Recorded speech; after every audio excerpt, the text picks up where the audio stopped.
সরকার দলীয় সদস্যদের অবহেলার কারণে অর্থ মন্ত্রণালয় সম্পর্কিত সংসদীয় কমিটির কার্যক্রমে ব্যাঘাত ঘটছে বলে অভিযোগ করেছেন কমিটির সদস্য হাসনাত আব্দুল্লাহ।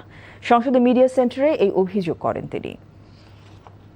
আমাদের গুরুত্বপূর্ণ এজেন্ডা ছিল আজকে প্রথম মিটিংয়ের সিদ্ধান্ত নিশ্চিতকরণ, আমাদের এনবিআর এর যে কাঠামোগত সংস্কারের বিষয়ে আলোচনা হওয়ার কথা ছিল, ট্যাক্স জিডিপি নিয়ে আলোচনা হওয়ার কথা ছিল, কিন্তু আমরা দেখেছি মিটিং শুরু হতে না হতেই মাননীয় অর্থমন্ত্রী পজিটিভ ছিলেন, কিন্তু সরকার দলীয় একাধিক সদস্য আমরা দেখেছি আবারই একই কথা যে মিটিং তাড়াতাড়ি শেষ করা হোক, এটা আরেকদিন আলোচনা করা হোক, আবার অন্য মিটিং আছে তাদের।